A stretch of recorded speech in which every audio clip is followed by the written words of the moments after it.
আজকে দেখাবো একটি সিলেক্টর সুইচ দ্বারা কিভাবে রিভার্স ফরওয়ার্ড কন্ট্রোলিং কানেকশন করতে হয়। তো আমি একটি সিলেক্টর সুইচ নিয়ে নিয়েছি। সিলেক্টর সুইচটির দুই প্রান্তে আসলে দুইটা তার লাগিয়ে নিয়েছি। এই তারগুলো আমি এবার কাজ শুরু করি, তারগুলো লাগাতে থাকি। এটা দেখছেন একটি ম্যাগনেটিক কন্ডাক্টর। এই ম্যাগনেটিক কন্ডাক্টরের এনসি অক্সিলারিতে আমি এই তারটা লাগালাম। একটু দেখবেন, আমি কিন্তু সিলেক্টর সুইচের এই পাশে এখনো তার লাগাইনি, আমি দুই সাইডে লাগিয়েছি।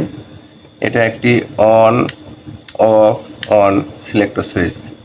আপনারা যদি সিলেক্টর সুইচ দিয়ে রিভার্স ফরওয়ার্ড কানেকশন করতে চান তবে এই ধরনের সিলেক্টর সুইচ নিলে ভালো হয়। আচ্ছা, এবার আমি ম্যাগনেটিক কন্ডাক্টরের অপর সাইডের এনসি অক্সিলারি হতে আরেকটি তার বের করে নেব। আচ্ছা, নিলাম। এবার দেখতে পাচ্ছেন আমি এই তারটিকে আমি এই ম্যাগনেটিক কন্ডাক্টরের কয়েল মানে এ টুতে আমি লাগাই নিচ্ছি।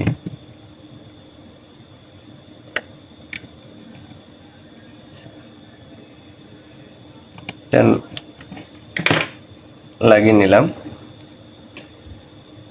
এবার এই প্রান্তের তারটি আমি এই ম্যাগনেটিক কন্ডাক্টরের এনসিতে লাগাচ্ছি।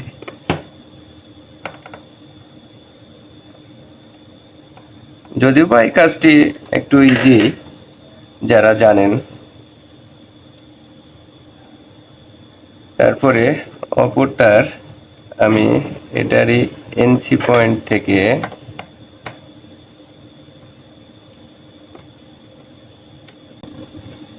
এই ম্যাগনেটিক কন্ডাক্টরের এ2তে লাগাচ্ছি, মানে কয়েলে।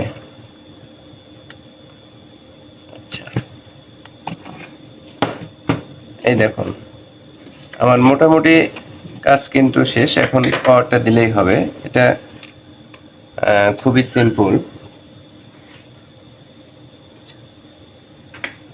এই যে আমার একটি পাওয়ার তার নিয়ে নিয়েছি, কন্ট্রোলিং পাওয়ারের জন্য একটি কর্ড নিয়ে নিয়েছি। নিউট্রাল যেটা কমন সেটা এখানে লাগাচ্ছি। দেখতে পাচ্ছেন এটা হচ্ছে কয়েলের A1, ম্যাগনেটিক কন্ডাক্টরের কয়েলের A1-এ লাগাচ্ছি। আচ্ছা,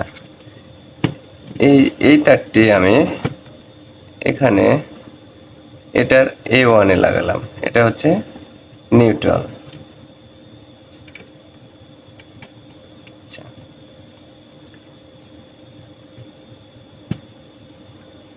এটা হচ্ছে নিউট্রাল লাগানো শেষ আমার। এবার আমরা কি করব, ফেজ কন্ট্রোলিং লাইনের ফেজটা আমরা এখানে লাগাবো। কিন্তু এই ফেজেরও একটা কমন, আমরা সিলেক্টর সুইচের পাশের অক্সিলারিতে লাগাতে হবে।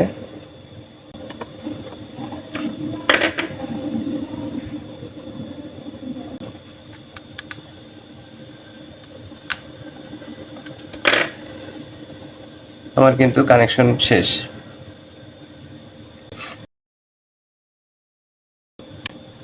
আচ্ছা, এবার আমি পাওয়ারটা দিয়ে দেখব আসলে এটা কাজ করছে কিনা।